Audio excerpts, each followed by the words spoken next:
Hello students, welcome to दक्षिणा ई classroom. अपन start कर रहे हैं मेथड ऑफ डिफरेंशिएशन का जो अपना थ्योरी पार्ट है उसको एक बार को रिवाइज कर लेते हैं। थ्योरी पार्ट में अब मैं आपको फॉर्मूले नहीं बता रहा कि भाई रेज़ टू पावर एक्स का डिफरेंशिएशन क्या होता है, एक्स की पावर एन का डिफरेंशिएशन क्या होता है।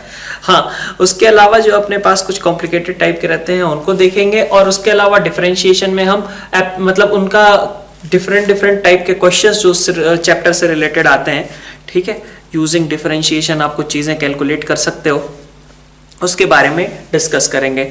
और higher order differentiation that means कि d2i/dx2 वगैरह का एक्सप्रेशन अपन एक बार को देखेंगे, ठीक है। तो सबसे पहले स्टार्ट करने के पहले मैं आपको ये बता ही देता हूँ वापस से कि जैसे dy/dx होता है दैट इज बेसिकली 1/dx/dy, ठीक है। फर्स्ट ऑर्डर डेरिवेटिव को अपन इस तरीके से लिख सकते हैं, ये था क्योंकि डेल्टा y डेल्टा x, ठीक है, दोनों कैसी होती हैं क्वांटिटीज। भाई dy/dx आपका क्या होता है, limit delta x tends to 0 delta y upon delta x, या फिर आप कह लीजिए कि limit delta y tends to 0 and delta y upon delta x, ठीक है, ठीक है। क्योंकि अगर ये डिफाइंड है तो इसका मतलब अगर नीचे वाली चीज 0 को जा रही है तो ऊपर वाली चीज को भी 0 को जाना चाहिए। तो चाहे डेल्टा x को टेंड्स टू 0 कराओ, चाहे डेल्टा y को टेंड्स टू 0 कराओ, बात सेम ही रह जाती है ना। तो अब ये आपका चूंकि डेल्टा y और डेल्टा x की बात करें तो ये मैथमेटिकल क्वांटिटीज हैं, तो इनका रेसिप्रोकल करना इसलिए पॉसिबल होता है। तो अपन लिख सकते हैं इसको limit delta x tends to 0, ठीक है, 1 upon delta x upon delta y, sorry ये वाले को यूज कर लेते हैं तो हम ऐसा लिख सकते हैं, ठीक है। और that means it can be again written as limit delta y tends to 0 delta x upon delta y. So this is dx by dy, this is basically 1 upon dx by dy. तो dy by dx और dx by dy दोनों एक दूसरे के simply reciprocals होते हैं, ठीक है। सेकंड आते हैं अपन इसका पैरामीट्रिक फॉर्म जो होता था कि dy by dx को आप कैसे लिख सकते हो, तो dy by dt और dx by dt इस तरीके से आप लिख सकते हो, ठीक है। तो अगर किसी चीज का पैरामीट्रिक डिफरेंशिएशन करना है तो पहले आपने t के टर्म्स में आपने निकाल लिया dy by dt और dx by dt और उसका रेशियो आपने लिख दिया। फाइनली आप t की वैल्यू पुट कर दो, ठीक है, कि कौन सी t की वैल्यू पे हमें कैलकुलेशन करनी थी। कई बार ऐसा रहता है कि y अगर आपका कोई फंक्शन ऑफ t दिया हुआ है, x आपका कोई दूसरा फंक्शन ऑफ t दिया हुआ है, तो हमने मान लीजिए यहाँ पे डिफरेंशिएशन लिखा f dash upon g dash t, ठीक है। और क्वेश्चन में वो कहता है कि find its differentiation at x is equal to something, x is equal to a। तो आपको तो यहाँ पे t रखना था, t की वैल्यू रखनी थी, क्योंकि ऊपर का टर्म और नीचे का टर्म दोनों ही कैसे आएंगे, t के टर्म्स में आएंगे। तो आपको क्या करना होगा कि t निकालना पड़ेगा। तो t निकालने के लिए आप gt is equal to a ये सॉल्व कर लीजिए और यहाँ से देख लीजिए कि t की वैल्यू क्या आती है। t is equal to suppose alpha आ गया, अभी आप यहाँ पे रख दो इसको, f dash alpha upon g dash alpha will be your correct answer, ठीक है। दैट मीन्स कि you have to calculate this at t is equal to alpha, ठीक है। हाँ, ये देखना कई बार ऐसा भी हो सकता है कि आपने यहाँ से सॉल्व किया, t की दो वैल्यूज आ गई, ठीक है, तो हो सकता है कि उसने y पे भी कुछ कंडीशन दे रखी हो कि भाई मुझे a, b पे कैलकुलेट करना है। तो एक ऐसा अल्फा चूज करेंगे कि x a भी बन जाए और y जो है अपना b भी बन जाए, ठीक है। थर्ड आते हैं अपन थोड़ा हायर ऑर्डर डेरिवेटिव्स की बात कर लेते हैं। d2i/dx2 की बात करते हैं तो इसको नॉर्मली तो आप कैसे लिखते हो, d dx ऑफ dy/dx, इस तरीके से आप लिख लेते हो, ठीक है। लेकिन अब यहाँ पे आप ऐसा नहीं करोगे कि this thing is equal to 1 upon मतलब d2x अपॉन dy2 का ये रेसिप्रोकल है। जैसे यहाँ पे लिख दिया ना आपने कि dy/dx और dx/dy दोनों एक दूसरे के रेसिप्रोकल हैं, वैसा आप यहाँ पे नहीं कर सकते हो। यहाँ पे आप कैसे करेंगे, तो पहले आपने कहा कि d dx है, ठीक है, इसको तो हम उल्टा करके लिख सकते हैं। तो इसका मतलब this thing can be written as dx/dy raise to power -1, ये लिखा जा सकता है, dx/dy की पावर में -1, ठीक है।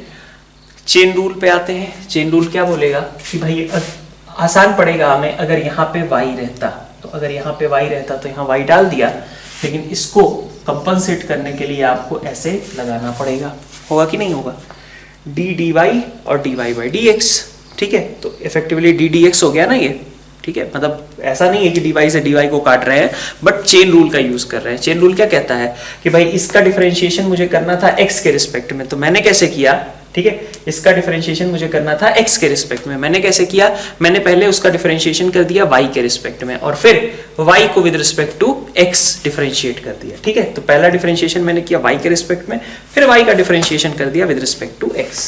अब आप देखिए इसका अगर आप डिफरेंशिएशन करोगे तो क्या आएगा, -1 dx बाई dy की पावर में -2, और इसका differentiation with respect to y अगर आप करोगे तो d2x बाई dy2 है ना, और dy बाई dx और है आपके पास, है ना। तो आप देखिए माइनस आएगा, d2x अपॉन dy2 आएगा और डिवाइडेड बाई dy इंटू आपका dy बाई dx है और ये आपका नीचे में जाएगा, है ना। तो dx बाई dy का होल स्क्वायर, और एक अगर देखें हम तो dy बाई dx, नहीं सॉरी dy बाई dx को भी मैं नीचे ही भेज देता हूँ, dx बाई dy लिख देता हूँ। ठीक है, तो this thing is getting converted into minus d2x upon dy2 divided by dx by dy का होल क्यूब। ठीक है, ऐसा बन गया। तो d2y बाई dx2 को आप d2x और dy2 के टर्म्स में इस तरीके से कोरिलेट कर सकते हो। दैट मीन्स कि अगर आपको मान लीजिए करना हो d2x upon dy2, d2x upon dy2, ठीक है, तो उसको क्या लिखोगे आप, माइनस, ठीक है, d2y अपॉन dx2, ठीक, इनटू ये टर्म जाएगी। ठीक है, तो इसको इनटू में आपने भेज दिया मान लीजिए। ठीक है, तो dx बाई dy का होल क्यूब ये इनटू में हो गया। ठीक है, तो या तो इसको ऐसे लिखें या तो ऐसे लिख लो, minus d2y by dx2 divided by इसका उल्टा कर दो तो dy बाई dx का होल क्यूब। ठीक है, तो ये आपका एक इंपॉर्टेंट रहता है, d2x अपॉन dy2 कैसे कोरिलेट आप कर सकते हैं d2y अपॉन dx2 के साथ में। ठीक है, इसका पैरामीट्रिक फॉर्म भी देखते हैं। पैरामीट्रिक फॉर्म में देख लेते हैं सेकंड डेरिवेटिव को, जैसे d2y बाई dx2 है आपका। ठीक है, तो ये ऐसा नहीं करेंगे अपन कि ऐसा लिख दिया d2y upon dt2 upon d2x upon dt2, ये रॉन्ग हो जाएगा। ठीक है, तो इस तरीके से नहीं कर देते हैं। ठीक है, कैसे करते हैं, तो आपने कहा कि सबसे पहले d dx of dy by dx की बात की जा रही थी। ठीक है ना, ये जो मेथड है ना वो भी इम्पॉर्टेंट है। हो सकता है किसी चीज़ दूसरी नई फॉर्म आ जाए और उसको कहा जाए किसी अदर चीज़ में कन्वर्ट करने के लिए, जैसे d2y बाई dx2 को हम यहाँ पे d2y dt2 d2x dt2 में कन्वर्ट करना चाहते हैं, वैसे ही कुछ अदर तरीके का कन्वर्जन आ जाए तो आपको लॉजिकली समझना है। ठीक है, तो d dx of dy by dx है, तो आपने क्या किया, आपको t इंट्रोड्यूस ही करना था। तो आप फर्स्ट डेरिवेटिव में तो t इंट्रोड्यूस कर सकते हो कि dy बाई dx क्या होता है आपका, dy by dt divided by dx by dt होता है, लेकिन सेकंड डेरिवेटिव में आप नहीं कर सकते थे। तो आपने ये कहा, ठीक है, यहाँ पे कि dy बाई dt होना चाहिए और यहाँ पे क्या होना चाहिए, dx बाई dt होना चाहिए। t आपका इंट्रोड्यूस हो गया, इसको ऐसे लिखना पॉसिबल था। ठीक है, अब बात कहाँ फंसती है, बात यहाँ पे फंसती है कि यहाँ पे लिखा गया, अब ये टर्म जो है आपकी t के टर्म्स में होगी, तो अगर ये पूरा सब कुछ आपका t के टर्म्स में है तो यहाँ पे आपका t रहेगा तो ज्यादा आसानी से डिफरेंशिएशन हो पाएगा ना। तो इसका मतलब क्या है कि अब फिर से वही चेन रूल वाला यूज कर लो कि this thing can be written as कि आपको इस पूरे टर्म को, सपोज ये p है, p को आप x के रिस्पेक्ट में डिफरेंशिएट करना चाहते थे, तो मैं कहूंगा कि आप p को पहले t के रिस्पेक्ट में डिफरेंशिएट कर दीजिए। ठीक है, dy by dt divided by dx by dt, t के टर्म्स में डिफरेंशिएट कर दीजिए और इनटू dx, फिर t को आप x के रिस्पेक्ट में डिफरेंशिएट कर दीजिएगा। बात समझ में आ रही है, p को x के रिस्पेक्ट में डिफरेंशिएट करना था। मैंने कहा चेन रूल से कि p को मैं t के रिस्पेक्ट में डिफरेंशिएट कर देता हूं और t को फिर x के रिस्पेक्ट में डिफरेंशिएट कर दूंगा, बात बन जाएगी अपनी। ठीक है, अब इसका अगर आप डिफरेंशिएशन लिखोगे तो अब आप लिख सकते हो, ठीक है, d मतलब जैसे ये u बाई v, ये फ्रैक्शन का जिस तरीके से हम डिफरेंशिएशन करते थे वैसे ही, तो यहाँ पे आपका डिनोमिनेटर में क्या आ जाएगा, dx बाई dt का होल स्क्वायर। ठीक है, ऊपर न्यूमरेटर पहले डिफरेंशिएट होगा, y डबल डैश आएगा, denominator as it is. y double dash का मतलब है t के रिस्पेक्ट में डबल डिफरेंशिएशन हो रहा है, मतलब ये आपका है बेसिकली d2y अपॉन dt2, मैं लिख ही देता हूँ उसी फॉर्म में। ठीक है, तो this is basically d2y upon dt2 into, ठीक है, इनटू आपके पास क्या है, डिनोमिनेटर एज इट इज लिख दोगे एक बार, तो into denominator dx by dt minus x का डिफरेंशिएशन, अब डिनोमिनेटर का आप डिफरेंशिएशन कर दोगे और न्यूमरेटर को आप एज इट इज रख दोगे, ठीक है, ये आपके पास आ गया। और dt बाई डी एक्स को अपन क्या लिख सकते हैं, 1 upon D X by D T लिख सकते हैं, ठीक है। तो ये D X by D T इसके साथ क्लब होके होल क्यूब बन जाएगा। तो basically this thing is written as y double dash into X dash minus X double dash into Y dash upon X dash का होल क्यूब। ध्यान रहे कि ये सभी डैश या डबल डैश जो लिखे हुए हैं ये आपके पैरामीट्रिक डिफरेंशिएशंस हैं, ठीक है। तो कहीं पे अगर आपको पैरामीट्रिक डिफरेंट एक्स और वाई दिया हुआ है, ठीक है, f x in terms of t, y in terms of t, और आपको d two y upon D x two तक पहुंचना है, ठीक है, कैलकुलेट करना है किसी एक पर्टिकुलर पॉइंट पे मान लीजिए वैल्यू, तो ये वाला फॉर्मूला उस समय आपके लिए काफ़ी यूजफुल हो सकता है, ठीक है। लॉजिकली आप समझ लीजिए इस चीज़ को हम किस तरीके से कन्वर्ट करते जा रहे हैं, ठीक है। जो टर्म इंट्रोड्यूस करनी थी वो तो करनी ही थी, वो हमने लगा दी।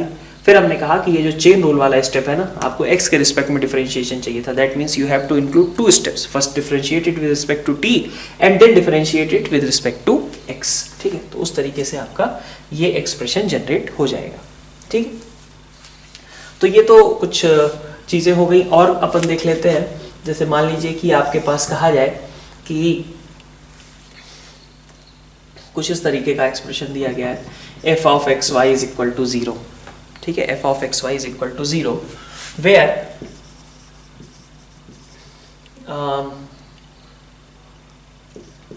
f of x y is homogeneous, ठीक है, homogeneous in x and y, x और y में ये मान लीजिए आपका होमोजीनियस एक्सप्रेशन लिखा हुआ है। होमोजीनियस का मतलब क्या हुआ कि हर एक टर्म जो होगी, ठीक है, ठीक है, उसमें आपके पास जो x की पावर और y की पावर्स का सम है वो हमेशा फिक्स रहेगा। जैसे कि मान लीजिए आपसे कह देता हूं मैं x square y cube plus 3xy की पावर में 4 plus 5x cube y square plus 6x4y, ठीक है, ऐसा कुछ, और प्लस मान लीजिए दे दिया गया y की पावर 5, ठीक है, इज इक्वल टू 0, मान लीजिए ये दिया गया। तो इसमें आप देख सकते हो कि x और y की जितने भी टर्म्स हैं पावर्स का अगर हम सम करें तो सबका सम कितना आएगा, 5 ही आएगा, ठीक है। तो इसका मतलब क्या हुआ, ये जो लिखा गया एक्सप्रेशन है वो आपका एक होमोजीनियस एक्सप्रेशन है। तो होमोजीनियस एक्सप्रेशन के लिए आप क्या जानते हो, आपको पता है कि हमेशा होमोजीनियस एक्सप्रेशन क्या होता है। होमोजीनियस एक्सप्रेशन जैसे मान लीजिए सेकंड डिग्री होमोजीनियस लिखा गया है मान लीजिए, ठीक है। तो सेकंड डिग्री होमोजीनियस मतलब x square plus 2hxy plus by square equal to 0 होगा। इसी तरीके से अगर आप थर्ड डिग्री का होमोजीनियस लिखते हो, सेकंड डिग्री का होमोजीनियस क्या होता था, pair of straight line passing through origin represent करता है कि नहीं, ए बी कुछ भी हो, एच कुछ भी हो, x square plus 2hxy plus by square equal to 0, ये आपका एक पेयर ऑफ स्ट्रेट लाइन को रिप्रेजेंट करता है पासिंग थ्रू ओरिजिन, ठीक है। तो अगर उसी तरीके से आप थर्ड डिग्री का लिख लो, तो थर्ड डिग्री का आप लिखोगे तो आपके पास जो भी इक्वेशन आएगी वो कैसी होगी, होमोजीनियस इक्वेशन होगी। अगर तो उसका मतलब है कि 3 स्ट्रेट लाइंस का कंबाइंड इक्वेशन लिखा हुआ है पासिंग थ्रू ओरिजिन। वैसे ये क्या है, ये 5 लाइंस का कंबाइंड इक्वेशन लिखा हुआ है पासिंग थ्रू ओरिजिन, ठीक है। तो अगर एक लाइन के, ठीक है, एक लाइन के लिए कहा जाए कि इसका डिफरेंशिएशन क्या आएगा, या भाई एक बार में तो हम एक पॉइंट को ही मार्क करेंगे ना, ठीक है भाई, इसका डिफरेंशिएशन करेंगे एट x1 y1, मान लीजिए इसका डिफरेंशिएशन किया आपने एट पॉइंट x1, y1, तो क्या शो क्या करेगा वो, भाई 5 लाइनें हैं उसमें से एक लाइन पे कोई पॉइंट होगा x1 y1, ठीक है। अब वो x1 y1 पॉइंट पे अगर आप देखेंगे तो dy बाई dx वहां क्या शो करेगा, टेंजेंट, और टेंजेंट की स्लोप को रिप्रेजेंट करेगा, और लाइन की टेंजेंट तो लाइन इटसेल्फ ही होती है ना। अगर भाई मान लीजिए आपके पास ये दो लाइनें हैं, ठीक है, दो ही की बात कर लेते हैं पहले, 2 लाइनें हैं और आपके पास यहाँ पे पॉइंट मान लीजिए दे दिया गया कि भाई x1 y1 पे कैलकुलेट करो, ठीक है, कि dy बाई dx कितना आएगा, तो इस पॉइंट पे टेंजेंट की स्लोप ही होगी ना, और इस पॉइंट पे टेंजेंट की स्लोप क्या होगी, इस लाइन की स्लोप, और चूंकि पता है कि हमें ये लाइन ओरिजिन से पास करेगी तो इसकी स्लोप भी पता है हमें कि क्या होगी, y1 अपॉन x1 ही होगी हमेशा, ठीक है। तो इसका मतलब क्या हुआ कि अगर यहाँ पे आप कैलकुलेट भी करने जाओगे ना इसको सॉल्व करके, तो dy बाई dx आपको कैलकुलेट करने की जरूरत पड़नी नहीं चाहिए, क्योंकि ये हमेशा आपका क्या होगा, y बाई x होगा। dy बाई dx आपका हमेशा क्या आएगा, होमोजीनियस के लिए y बाई x के बराबर ही आएगा। मतलब ये xy पॉइंट था, 0 0 से ज्वाइन करने वाली लाइन, ठीक है, स्लोप उसका y बाई x होगा, और लाइन पे टेंजेंट तो लाइन इटसेल्फ ही होगी। तो इसका मतलब क्या हुआ कि y बाई एक्स ही आपका स्लोप रहने वाला है। बात समझ में आ रही है? क्या कहा गया कि ये वाला पॉइंट है, ठीक है, एज अ शॉर्टकट आप इसे यूज कर सकते हो होमोजीनियस के लिए, आपको पूरा सॉल्व करने की जरूरत नहीं है। dy बाई dx आपका हमेशा क्या आएगा, y बाई एक्स के बराबर आएगा, क्योंकि ये ओरिजिन से पास करने वाली किसी लाइन को रिप्रेजेंट करता है, ठीक है। और अगर लाइन ओरिजिन से पास करती है तो उसका स्लोप क्या होगा, y बाई एक्स ही होगा, ठीक है। ओके अब मान लीजिए आपसे कहा जाए कि 2,3 पे निकाल लो, तो सीधा आंसर लिख सकते हो कि 3/2 विल बी योर आंसर, ठीक है। तो नेक्स्ट अपन देख लेते हैं कोफिशिएंट्स, मतलब अलग अलग तरीके के क्वेश्चंस में डिफरेंशिएशन का जो यूज होता है, ठीक है, तो उसको एक बार को देखते हैं। जैसे फाइंडिंग कोफिशिएंट्स, ठीक है, कोफिशिएंट्स फाइंड आउट करने के लिए आप डिफरेंशिएशन का यूज कर सकते हो, ठीक है। कैसे करोगे आप, तो जैसे एक क्वेश्चन के थ्रू इसको समझते हैं। मान लीजिए आपके पास ये जो क्वेश्चन दिया गया है 2 + 3x + 5x³, या फिर पहले मैं आपको समझा ही देता हूँ कंप्लीट, ठीक। मान लीजिए आपका एक fx दिया गया है, fx दिया गया है आपका कुछ इस तरीके का a0 + a1x + a2x² + a3x³ है ना, अप टू anx की पावर n, मान लीजिए यही आपका गिवन था, ठीक है, ये आपका fx है। अब अगर इसमें हम कुछ ऑब्जर्वेशंस करें तो क्या बोल सकते हैं कि f0 तो चलिए सीधा आपका क्या होगा, a0 के बराबर होगा, ठीक है। लेकिन अगर हम f1 निकालना चाहें तो कैसे कर सकते हैं, f'(x) निकालिए। f'(x) निकाला आपने, a1 + 2a2x + 3a3x² और अप टू मान लीजिए nanx की पावर n-1, और अगर आपने x की जगह पे 0 पुट किया तो ये सब 0 हो गया, बचा क्या, a1, तो f'0 विल बी a1, है ना। अब इसी चीज को आप एक बार और डिफरेंशिएट अगर कर देते तो f'0 जो आएगा divided by 2 factorial will be a2। Similarly f'0 upon 3 factorial will be a3, and that means कि अगर आप इसको r टाइम्स डिफरेंशिएट करते हो, ठीक है, नीचे r फैक्टोरियल लगाते हो, तो ये क्या देगा आपका, ar देगा, ठीक है।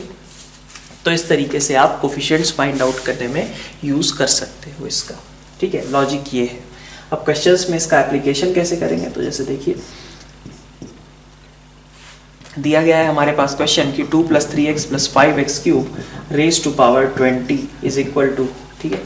तो इसमें क्या क्या टर्म्स होंगी, मान लीजिए a0 है, a1x है, a2x² है, ठीक है, और अप टू मान लीजिए कि a60x की पावर 60, मैक्सिमम पावर कितनी क्रिएट होगी, 60 ही क्रिएट होगी।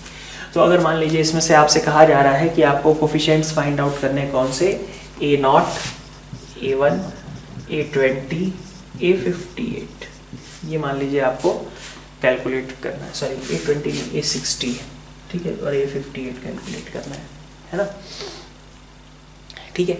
तो a0 तो सीधा सीधा समझ में आ गया कि f0 जो होगा वही a0 हो जाएगा, तो a0 की वैल्यू आप सीधा सीधा निकाल लो, डिफरेंशिएशन करने की जरूरत ही नहीं है, x दोनों साइड 0 रख दिया तो यहाँ पे बन जाएगा 2 की पावर में 20 हो जाएगा, ठीक है। फिर इसी तरीके से मान लीजिए a1 आपको निकालना है, तो a1 निकालने के लिए आप क्या कर सकते हैं, एक डिफरेंशिएशन कर लें।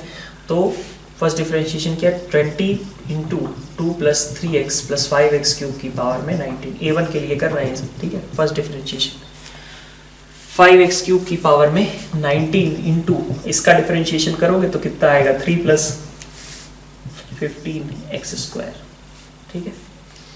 कहाँ पे कैलकुलेट करना है, तो x = 0 पे कैलकुलेट करना है, and it will give you a1। तो x = 0 अब रख दीजिए, कितना आ जाएगा, 20 × 2 की पावर में 19 × 3, है ना, ये आपके पास आ गया a1 की वैल्यू, है ना। ये 60 निकालना है अगर आपको, तो उसके लिए आपको फिर से कुछ खास मेहनत करने की जरूरत नहीं है। अब ऐसा थोड़ी भी करेंगे कि ये 60 के लिए उसको 60 टाइम्स डिफरेंशिएट करेंगे, ऐसा तो करेंगे नहीं। तो देखिए ये 60 आप सिंपल जो अपना बाइनोमियल वगैरह पढ़ते हो उससे आप समझ सकते हो कि ये ऐसे 20 ब्रैकेट्स लिखे हुए हैं, और उन 20 ब्रैकेट्स में से हमें बनाना क्या है, x की पावर 60। कैसे बना सकते हैं, जब सारे ब्रैकेट्स में से x³ को यूज करें, ठीक है। पहले ब्रैकेट में से भी एक्स क्यूब उठाया, दूसरे ब्रैकेट में से एक्स क्यूब और लास्ट वाले ब्रैकेट में से भी एक्स क्यूब उठाया, तब जाकर के हमारा x की पावर 60 क्रिएट होगा। 20 के 20 ब्रैकेट जो हैं सब में से आप x की पावर 3 बाहर निकालोगे तो x की पावर 60 क्रिएट होगा। तो ये 60 का मतलब कितना हो गया कि 5x क्यूब ही कितनी बार आएगा आपका 20 बार आएगा। दैट मीन्स कि 5 की पावर 20 के साथ आपका x की पावर 60 जनरेट हो सकता है। तो ये 60 आपका कितना हो 5 की पावर 20 के बराबर। आगे बढ़ते हैं A58 की बात करते हैं और मेनली यही हमें यहाँ पे अलग से समझना था।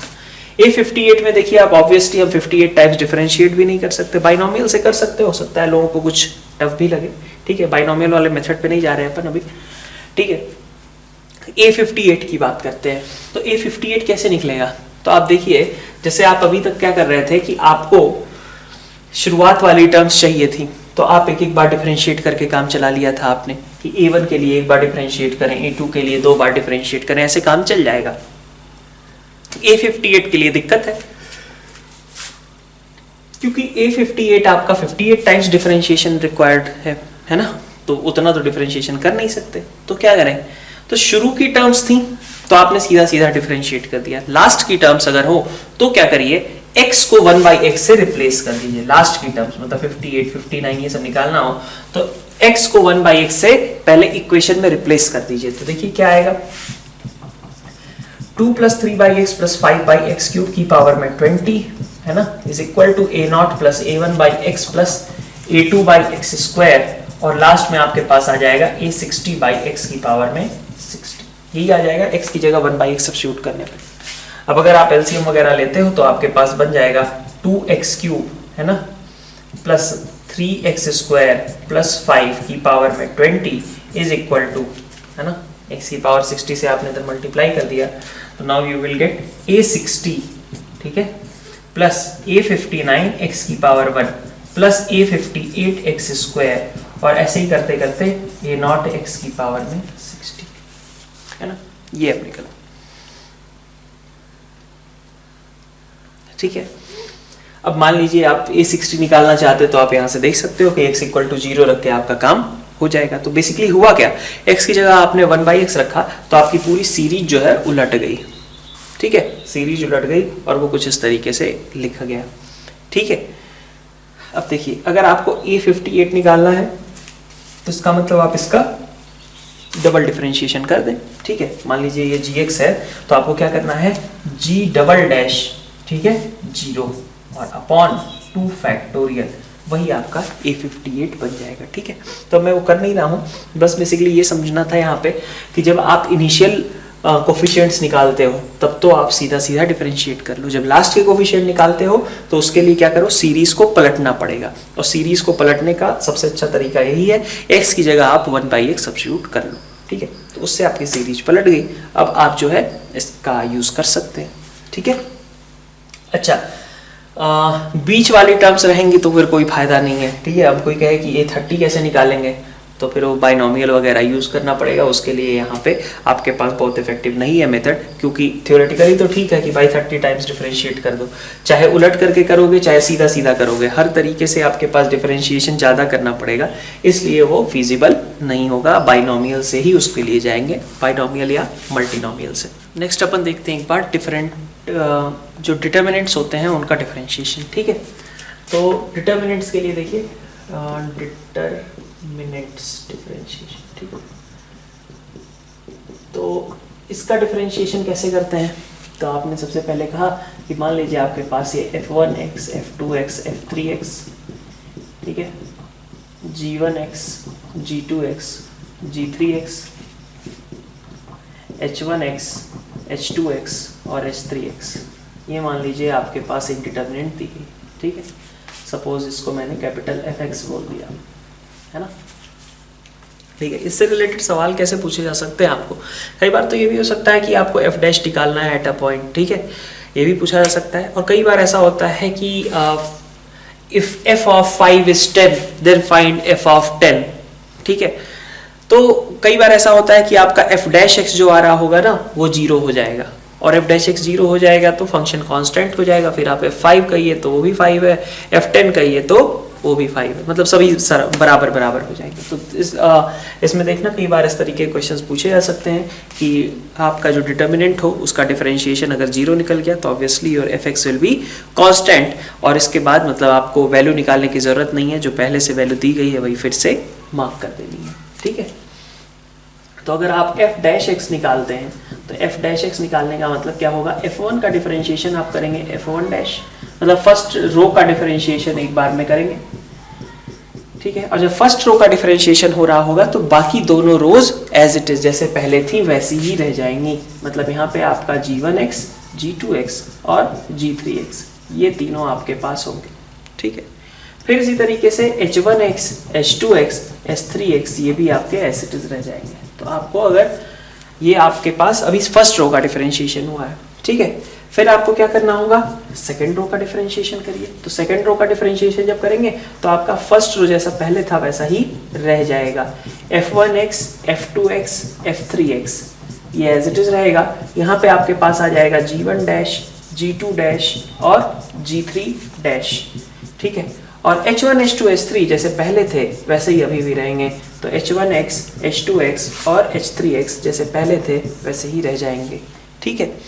अब आपका फर्स्ट रो का एक बार डिफरेंशिएशन हो गया, एक बार आपके सेकंड रो का डिफरेंशिएशन हो गया, अब बात बचती है थर्ड रो की, तो थर्ड रो का भी डिफरेंशिएशन कर दीजिए। अब यहाँ पे आपका फर्स्ट और सेकंड रो आपका एज इट इज रह जाएगा, F1x, F2x, F3x, G1x, G2x, G3x, ठीक है। और आपके पास ये जो H1 वगैरह है इनका डिफरेंशिएशन हो जाएगा H1 डैश, H2 डैश और H3 डैश, ठीक है। तो ये आपका डिटर्मिनेंट का डिफरेंशिएशन करने का प्रॉपर वे होगा।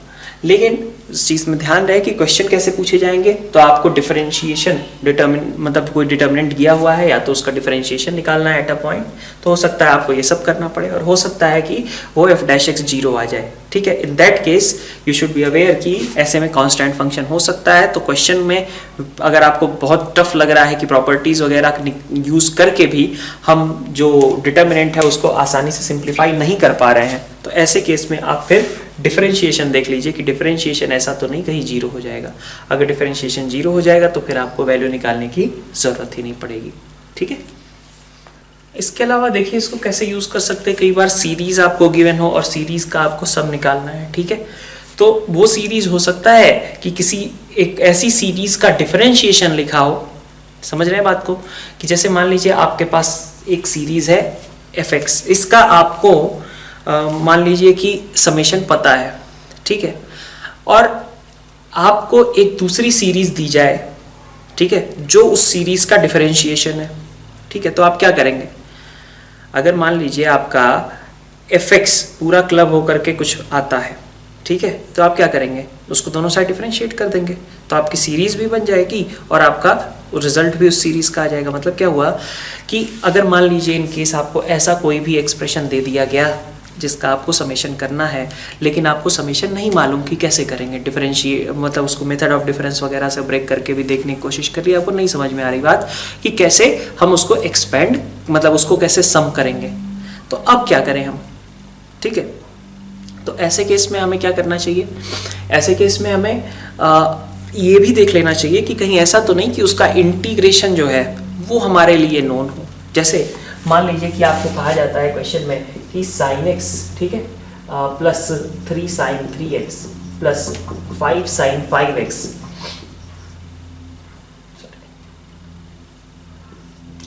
2 sin 2x, 3 sin 3x, 4 sin 4x, 5 sin 5x, ठीक है। मान लीजिए आपसे ये कहा जाता है कि ये आपकी सीरीज है up to n sin nx, ठीक है, आपको इस सीरीज का समेशन करना है, ठीक है। तो आपको नहीं मालूम कि भाई इसका सम कैसे होगा, आप इसको डिफरेंस वगैरह के फॉर्म में भी सोचा आपने तो भी आपको नई चीज समझ में आ रही, ठीक है। तो आप क्या देखो कि भाई इसका सम हमें निकालना है, लेकिन हम क्या नोन क्या है, हम इसका इंटीग्रेशन जो है, इसका इंटीग्रेशन क्या बनेगा, माइनस कॉस एक्स, ठीक है, minus sign minus cos 2x, ठीक है, कॉस 3x, कॉस 4x, और इस तरीके से आपका लास्ट में होगा कॉस nx, यही आएगा। तो हम इसका सम तो जानते हैं ना, अगर हम इसका सम जानते हैं तो हमें इसका डिफरेंशिएशन निकालना है।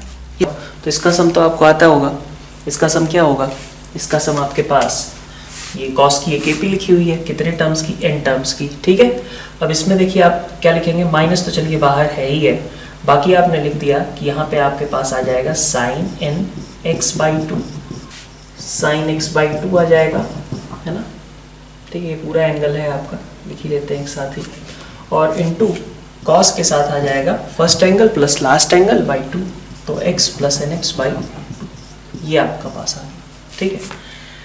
तो ये इसका है, ठीक है। तो basically if your fx is this, है ना,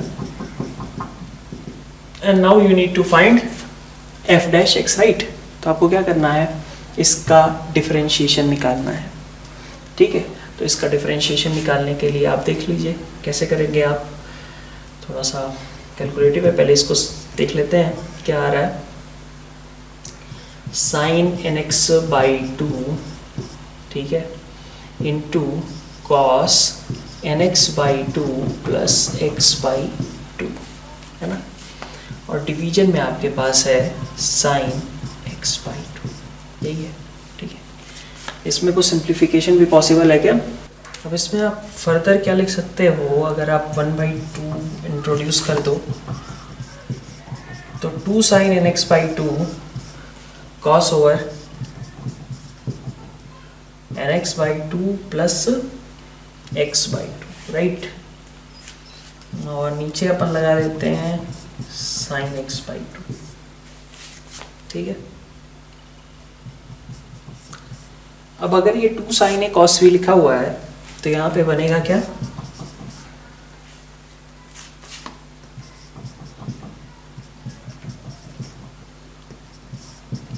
ठीक है, sine a plus B minus sine a minus B, तो यहाँ पे आ जाएगा आपके पास, sorry, plus sine a minus B, तो ये आ जाएगा माइनस x/2, ठीक है क्या,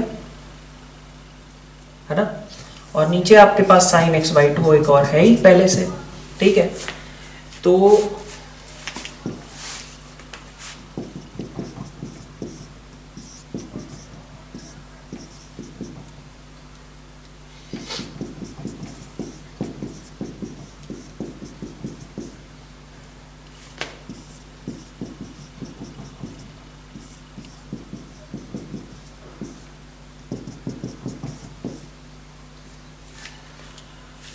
ये तो चलिए -1 था, -1 माइनस हाफ के साथ क्लब होके प्लस हाफ बना लेगा, है ना, और बचेगा क्या, minus half sine nx plus x/2 divided by sine x/2, यही आएगा।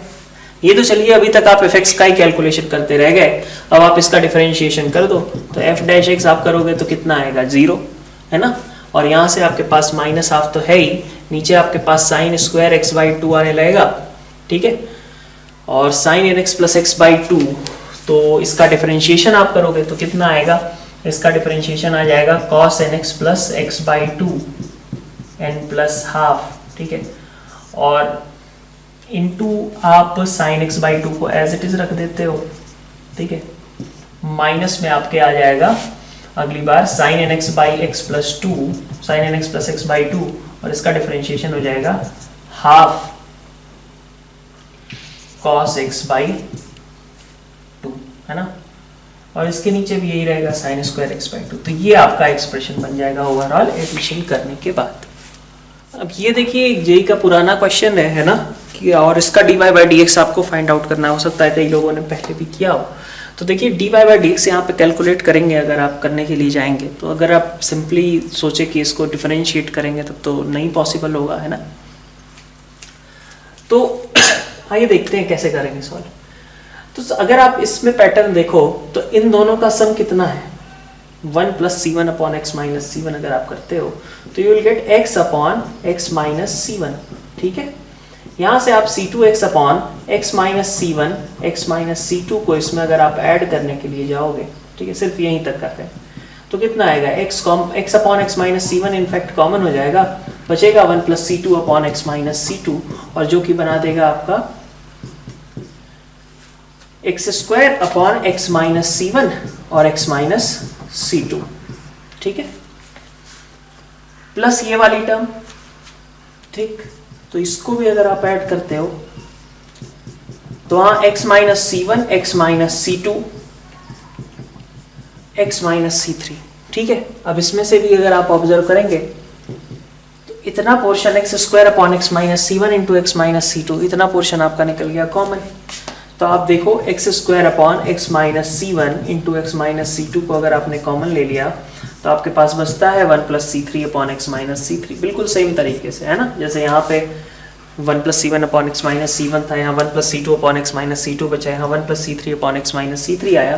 तो ये आपका मिलके क्या हो जाएगा, x cube upon x minus C1, x minus C2 और एक्स माइनस C3, ठीक है ऐसा। अब n तक है, कुछ पैटर्न दिख रहा है कि ये दोनों टर्म्स का सम हुआ तो x की power 1 upon x minus C1 आया। यहाँ तक का आपने सम किया तो क्या बना, x square upon x minus C1, x minus C2। यहाँ तक का आपने सम किया तो क्या बनेगा, x cube upon x minus C1, x minus C2, x minus C3, ठीक है। तो यहाँ तक का आप सम कर रहे थे, मतलब एक्स स्क्वायर तक का सम कर रहे थे तो आपको एक्स क्यूब मिल रहा था, एक्स तक का सम कर रहे थे तो आपको एक्स स्क्वायर मिल रहा था, ठीक है। तो इसका मतलब जब आप n-1 तक का सम करेंगे तो आपको क्या मिलने लगेगा, आपको मिलने लगेगा x की पावर n। और नीचे आपके पास देखिए यहाँ पे C3 तक बात खत्म हुई, ठीक है। मतलब लास्ट में आपके पास पैटर्न के अकॉर्डिंग देखें तो x minus C1, x minus C2 up to x minus Cn तक की बात रहेगी, ठीक है। ये आपका y ओवरऑल क्लब होकर के आ गया है, ठीक है। अब आपको dy बाई dx निकालना था, तो अब फिर से अगर इसका डिफरेंशिएशन करने जाएं तो हम ऐसा डिफरेंशिएशन तो नहीं, मतलब कर तो सकते हैं बट ठीक ठाक कॉम्प्लिकेटेड हो जाएगा। तो कैसे करना चाहिए डिफरेंशिएशन, लॉगरिदमिक डिफरेंशिएशन। जहाँ पे ऐसे बहुत सारे टर्म्स हैं तो उनको थोड़ा स्प्लिट कर लेता है वो। तो dy बाई ln y पहले लिखते हैं, ln y will be equal to n ln x minus ln x minus C1, x minus C2 up to x minus Cn,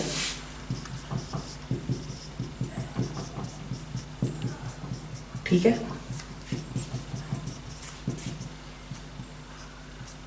x minus Cn तक आ जाएगा।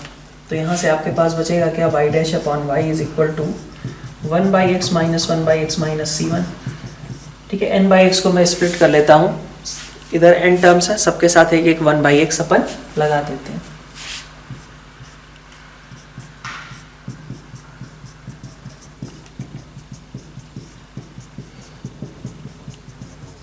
ठीक है। तो यहाँ से आपके पास बनेगा क्या, C1 अपॉन ये टर्म, C2 अपॉन ये टर्म, Cn अपॉन ये टर्म, ठीक है। अब y डैश के लिए आप क्या करोगे, इसको y से मल्टीप्लाई कर दोगे, ठीक है। तो ये आपके पास एक्सप्रेशन बच जाएगा, और ठीक। नेक्स्ट अगर मान लीजिए आपको इसका सम करना है तो अब यहाँ पे आप देखिए इस सीरीज के लिए, तो अब ये सीरीज को फिर से आपके लिए थोड़ा सा शायद टफ रहे, ठीक है, डिफरेंस के फॉर्म में एक्सप्रेस करना। बट अपन इसको फिर से डिफरेंशिएशन के मेथड के तरीके से अगर देखें तो अपन क्या देख सकते हैं, ये तो हमें नहीं पता, लेकिन इसका जो इंटीग्रेशन होगा उस क्या आएगा, log sec x बाई 2 आएगा, ठीक है। प्लस यहाँ पे क्या आएगा, log sec x by 2 square आएगा, है ना, log sec x by 2 cube आएगा, और plus log sec x by 2 की पावर n आएगा, ठीक। ये है, और इसका डिफरेंशिएशन ही आपको कैलकुलेट करना था। तो आप क्या देख सकते हैं कि अगर इसका आप सम कर लोगे तो आपका log हो गया, ठीक है, और ये सारे आर्गुमेंट्स आपस में मल्टीप्लाई हो जाएंगे। तो आपके पास क्या आ जाएगा, 1 upon cos x by 2 square up to cos x by 2 की पावर में n दिया जाएगा। तो ये बन गया minus log cos x by 2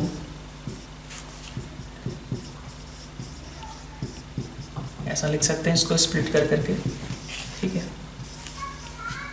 अच्छा, बल्कि स्प्लिट क्यों करेंगे, स्प्लिट करेंगे तो फिर वहीं पहुंच जाएंगे जहाँ से कहानी शुरू हुई थी, सॉरी, ठीक है। अपन इसको पहले क्लब करेंगे ना, ठीक है। ये चीज़ आपकी कैसी है, कॉस की एंगल्स में जीपी लिखी हुई है, तो इसका अगर आपको याद हो sin x बाई 2 से आप मल्टीप्लाई डिवाइड करके इसको क्लब कर सकते थे, ठीक है। तो कितना आ जाता था, sin सॉरी सबसे छोटे वाले एंगल का साइन डिवाइड मल्टीप्लाई करेंगे, मतलब साइन एक्स बाई टू की पावर एन से मल्टीप्लाई किया और साइन एक्स बाई टू की पावर एन से डिवाइड कर लिया। तो साइन एक्स बाई टू की पावर एन से मल्टीप्लाई करोगे तो ये बार बार क्लब होता जाएगा, ठीक है। साइन एक्स सॉरी ये कॉस थीटा है, साइन थीटा से मल्टीप्लाई होगा साइन टू थीटा बनाएगा, वो बगल वाले कॉस से मल्टीप्लाई होगा फिर साइन फोर थीटा, ऐसे करके ये बढ़ता जाएगा। तो आपके पास रिजल्ट क्या आता है, सबसे बड़े वाले एंगल का ट्वाइस, ठीक है, और डिवाइडेड बाई नीचे क्या आ जाता है, सबसे छोटा वाला एंगल। कितने टर्म्स है, तो टर्म्स है आपके पास n, तो यहाँ आ जाता है 1/2 की पावर में n। सो दिस इज -2 की power n sine x by 2 की पावर में n, लॉग तो था ही, ठीक है, ये था ना, ठीक है, और डिवाइडेड बाई आपके पास कितना आएगा, साइन x आएगा। तो आपके पास आया log 2 की power n plus log sign x by 2 की पावर में n minus log sign x, ठीक है। अब डिफरेंशिएट कर दो, इसका डिफरेंशिएशन 0, ठीक है, ये y आ गया आपका बेसिकली ये वाले पूरी टर्म, ठीक है, ये आपकी क्लब हो गई, यही आएगी, ठीक। अब क्या करें, इसका डिफरेंशिएशन चाहिए था हमें, तो डिफरेंशिएट कर दीजिए। y डैश कितना आएगा 0 प्लस यहाँ से 1/sin theta into cos theta, मतलब कॉट आ जाएगा, कॉट x बाई 2 की पावर में n, ठीक है, इंटू इसका डिफरेंशिएशन आप करोगे तो 1/2 की पावर में n माइनस ये आपका कॉट x आएगा ही आएगा, ठीक है। तो इस तरीके से आप इस क्वेश्चन को भी सॉल्व कर सकते हैं। एक और क्वेश्चन देखते हैं इससे रिलेटेड। अब देखिए जैसे पहले दो क्वेश्चंस पे बात करें है ना, फर्स्ट वाला ये और सेकंड, इसके लिए dy बाई dx आपको कैलकुलेट करने हैं, ठीक है। तो इसको डिफरेंशिएट करते हैं, ठीक। यहाँ पे डिफरेंशिएट करोगे तो क्या आएगा, sec square x plus y, ठीक है, इम्प्लिसिट टाइप का है ना, तो इम्प्लिसिट टाइप वाले में मतलब x को y के टर्म्स में या y को x के टर्म्स में सिंपली हम रिप्रेजेंट नहीं कर पाते, तो जैसे लिखा गया है वैसे ही डिफरेंशिएट कर देते हैं। Sec square x plus y into 1 plus y dash is equal to e raise to power x plus y into 1 plus y dash, ये हो गया 1 प्लस वाई डैश और ये, ठीक है। तो अब आप देखिए जरा, अब यहाँ से आप क्या बोल सकते हो कि e raise to power x plus y से, मतलब मान लीजिए कॉमन निकाल लिया मैंने, तो y dash plus 1 into sec square x plus Y minus E की power x plus Y is equal to 0, ठीक, ओके। सबसे पहली चीज तो आपको ये समझ में आना चाहिए कि भाई ये टर्म 0 कौन सा होगा, ये 0 होगा या ये 0 होगा, ठीक है। तो अब आप देख सकते हैं कि y डैश प्लस 1, ठीक है, ये तो आपका 0 नहीं हो सकता ना, क्योंकि ये लिखा हुआ है 1 plus ten square theta minus का टेन थीटा, तो 1 plus ten square theta minus ये क्या है, टेन थीटा है ना, तो 1 plus ten square minus ten, ये चीज आपके पास कभी भी 0 नहीं होगी। समझ सकते हो क्या क्या लिख रहे हैं हम, 1 plus ten square theta minus ten theta, तो T square minus T plus 1 तो एक ऑलवेज पॉजिटिव क्वाड्रेटिक है ना, तो ये क्वांटिटी तो आपकी कैसी रहने वाली है, पॉजिटिव रहने वाली है, मतलब 0 किसको होना पड़ेगा, 0 होने के लिए रिस्पॉन्सिबल y डैश प्लस 1 वाला ब्रैकेट है, दैट मीन्स कि y डैश की वैल्यू कितनी होगी, -1 के बराबर हो जाएगी, ठीक है। सेकंड क्वेश्चन पे आते हैं, sin x raise to power tan inverse x। अब यहाँ पे आपको क्या करना होगा, तो लॉगरिथमिक डिफरेंशिएशन, लॉग लेते हैं अपन, क्या बोलते हैं, ln y is equal to tan inverse x into ln sin x। अब बाई पार्ट्स कर दिया, तो बाई पार्ट्स नहीं मतलब चेन रूल से, ठीक है, मल्टीप्लिकेशन वाला, 1/y dy by dx is equal to tan inverse x को एज इट इज रखा, इंटू आ गया आपके पास cot x, प्लस आपने रखा ln sin x, और tan इनवर्स x का डिफरेंशिएशन लग गया 1 प्लस एक्स स्क्वायर डिनोमिनेटर में, ठीक है। तो dy बाई dx की वैल्यू कितनी होगी, बस आप y से मल्टीप्लाई कर लो, dy by dx is equal to y into cot x into tan inverse x plus ln sin x upon 1 plus x square, ठीक है। तो ये आपके पास dy बाई dx की वैल्यू आ जाएगी, ठीक। नेक्स्ट आते हैं इस क्वेश्चन पे, ऐसे क्वेश्चन आपने बहुत सारे करे भी होंगे पहले भी, y is equal to a की power x raise to power a raise to power x ऐसे करके इनफाइनाइट तक है, prove that dy by dx is equal to this expression, ठीक है। तो अब ऑब्वियसली लॉगरिथमिक डिफरेंशिएशन होगा, और पहले तो ये इन्फिनिटी तक का जो चीज फैला हुआ है इसको हटाएंगे। तो क्या करते हैं, जहां अपन देखना शुरू करें, ठीक है, जहां से आपको लगे कि कोई यूनिट रिपीट होनी शुरू हो गई वहीं पे जाके y लिख दो। तो जैसे अगर आप देखो ए की पावर एक्स, उसके बाद रिपीटिशन स्टार्ट हो जा रहा है ना, तो अगर हम वहीं पे वाई लिख दें तो आपके पास ये टर्म पूरी बन जाएगी, ए की पावर एक्स की पावर वाई। ठीक है, अब अगर आपको ध्यान हो तो पहले क्या सॉल्व होता है, ये सॉल्व होता है, ऐसा नहीं करेंगे कि हम लॉग लिए और वाई को उठा करके रख दिया, ऐसा नहीं। तो ln y is equal to क्या आएगा, एक्स की पावर वाई ln ए। ठीक है, अब थोड़ा सा अगर अपन ध्यान दें तो हमें क्या यहां से समझ में आएगा कि dy बाई डी एक्स में आपका a नहीं है। ठीक है, तो अगर आप अभी डिफरेंशिएट करने जाओगे तो ln a आपको कैरी करना पड़ेगा। हो सकता है कि बाद में आप सब्स्टिट्यूशन वगैरह करो, ln a को एलिमिनेट करो, तब जाकर के आपका काम बन जाए। ठीक है, ln a हट जाए। लेकिन अगर आप थोड़ा सा यहीं पे एक स्टेप और ले लें, मतलब एक ln और लगा दें, तो आपके पास क्या आएगा, ln x की power y plus ln a, ऐसा बन जाएगा ना। अब जब आप डिफरेंशिएट करोगे तो ये तो कांस्टेंट है, इसका डिफरेंशिएशन आपका 0 आ जाएगा। तो आपके पास ln y का differentiation 1 upon ln y 1 upon y into y dash. ठीक है, और ये है आपका y ln x का differentiation y upon x plus ln x into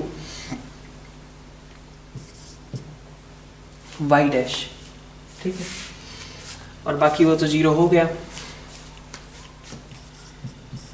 y dash के साथ आया y 1 upon y ln y minus ln x is equal to आपके पास आ जाएगा y by x। y dash की वैल्यू y ln y से आप मल्टीप्लाई कर लीजिए। ठीक है, एलसीएम वगैरह ले रहे हैं और कुछ खास नहीं। तो y स्क्वायर ln y आपके पास आ गया, x आ गया और 1 माइनस y। ठीक है, ये वैल्यू आपके पास निकल करके आ जाएगी। ठीक, तो इसमें इंपॉर्टेंट चीज़ ये थी, बाकी सारी चीज़ें तो आपके लिए नोन है, लेकिन इंपॉर्टेंट चीज़ ये थी कि ये जो आपका जैसे ln a वगैरह है, ठीक है, अब आपको दिख रहा है कि यहाँ पे नहीं है, तो उसको किस तरीके से हमने एलिमिनेट करने के लिए एक और लॉग ले लिया था। z इज इक्वल टू कहा जा रहा है यहाँ पे कि z is equal to sine x को अगर हम यहाँ पे सब्स्टिट्यूट करते हैं तो this equation gets converted into this much, find f of 3। ठीक है, तो अगर आप देखो z is equal to sine x था, आप इसकी बात कर रहे हो तो सबसे पहले तो आपको z के टर्म्स ले आने हैं डिनोमिनेटर में, dy dz चाहिए होगा, d2y बाई dz2 चाहिए होगा, तभी तो ऐसे कन्वर्जन वगैरह होगा, है ना। तो dy बाई dz के लिए आपको क्या करना चाहिए, देखिए dy बाई dx जो था, ठीक है, अब सोल्यूशन पार्ट अपन डिस्कस कर रहे हैं। ठीक, dy बाई dx जो था उसको dy बाई dz और नीचे आपने रख दिया dx बाई dz, रख सकते हैं। तो dy बाई dz आपका क्या बन जाएगा, उसको एज इट इज रहने दो। ठीक है, और dz बाई dx इसको लिख सकता हूँ मैं, तो dz by dx into dy by dz लिख सकते हैं। z आपका sin x था तो इसका मतलब ये इसका डिफरेंशिएशन हो गया cos x into dy by dz, ये आपका dy बाई dx था। ठीक है, this is your dy by dx। तो अगर आप dy बाई dx की बात करोगे तो dy बाई dx आपका dy बाई dz की टर्म में यहाँ पे रिप्लेस हो जाएगा, है ना। dy बाई dx को आप dy बाई dz में कन्वर्ट कर सकते हो, लेकिन अभी इससे तो बात बनी नहीं क्योंकि ये भी प्रेजेंट था, इसको भी बदलना पड़ेगा। तो एक बार और डिफरेंशिएशन कर दो d2y अपॉन dx2। ठीक है, अब आप इसका x के रिस्पेक्ट में डिफरेंशिएशन करोगे कैसे, cos x को आपने एज इट इज रखा और फिर कहा आपने कि d dx of dy by dz। ठीक है, प्लस अगली बार cos x का differentiation simply minus sine x हो गया और dy बाई dz आपका वैसे का वैसे ही रह गया, है ना। अब इसकी बात बचती है, अब क्या करें, तो बिल्कुल जैसे हमने स्टार्टिंग में कहा था वैसे ही जाओ। यहाँ पे z है, नीचे z का रहना ज़्यादा अच्छा है, तो d dz आप लगा दो, dy बाई dz बन जाएगा। ठीक है, और इंटू dz बाई dx बन जाएगा, प्लस आ जाएगा आपके पास minus sine x into dy by dx, ये क्रिएट हो जाएगा। तो आप यहाँ से देख सकते हो कि ये तो आपका d2y dz2 बन गया। ठीक है, तो this whole thing converted into cos x into d2y dz2 और dz बाई dx कितना आएगा, तो dz बाई dx तो वही cos x आता है आपका, है ना। ठीक है, तो एक और cos x आपको मिल जाएगा और प्लस आपने लगा लिया minus sine x into dy d y d x नहीं, डी वाई डी जेड था ना यहाँ पे, तो ये जेड आएगा, है ना, ये बन गया। ठीक है, तो अब आपके पास d2y by d x two in terms of z present है और dy बाई डी एक्स भी आपका in terms of z present है। तो एक रिलेशन ये है आपके पास और दूसरा रिलेशन वो है, इसको हम यहाँ पे सब्स्टिट्यूट कर दें। तो सब्स्टिट्यूशन करने पे बनेगा क्या, देखिए cos square x d2y upon dz2 plus tan x into, नहीं सॉरी ये है ना यार अभी, minus sine x into dy by dz, ये बन गया। ठीक है, प्लस साथ में क्या आएगा, वहां पे आपका है tan x और इंटू dy बाई dx की जगह आप इसको सब्स्टिट्यूट कर दोगे तो cos x into dy by dz आ जाएगा और प्लस साथ में sec square x is equal to 0। तो अगर आप यहाँ से देखो तो ये आपका sin x, ये आपका tan इंटू cos मिलके sin, ये दोनों गए कट, बाकी बचा आपके पास d2y by dz2 plus sec raise to power 4x is equal to 0, है ना। तो d2y by dz2 plus fz, तो बेसिकली fz की जगह पे आपका क्या आ गया, fz आपका आ गया sec raise to power 4x, यही हो रहा है ना। ठीक है, d2y by dz2 plus fz की जगह ये आया है। z क्या था आपका, बेसिकली आपका z था sin x के बराबर। ठीक है, sin x था ये। ठीक, तो अब सवाल क्या है आपका कि आपके पास f3 की वैल्यू कितनी होगी, ऐसा हो गया ना। सॉरी यहाँ पे एक चेंज है, आप 3 की जगह 1/3 रखना। ठीक है, 1/3 f ऑफ 1/3 की वैल्यू निकालनी है। तो f ऑफ 1/3, क्योंकि sin x 3 तो हो ही नहीं सकता, ठीक है, तो वो गड़बड़ हो जाती है वहाँ पे, इसीलिए अपन कह रहे हैं कि sin x अगर 1/3 है तो आपको निकालना है अब basically sec raise to power 4x, तो वो तो आप निकाल सकते हो ट्रायंगल की हेल्प से, है ना। तो sin x अगर आपका 1 यहाँ पे 3 यहाँ पे बचा क्या, √8। ठीक, और sec x फिर कितना हो जाएगा, √8/3, नहीं सॉरी 3/√8, तो 3/√8 की पावर में 4, यही आपका करेक्ट आंसर हो जाएगा। तो मेथड ऑफ डिफरेंशिएशन में अगर कहें तो थ्योरेटिकली तो रिवाइज करने के लिए आपके फॉर्मूलों के अलावा यही सारी चीज़ें मेनली इंपॉर्टेंट है। ठीक है, तो इनको एक बार आप देख लीजिए और आगे क्वेश्चन सब डिस्कस करेंगे नेक्स्ट लेक्चर्स में। Thank you all.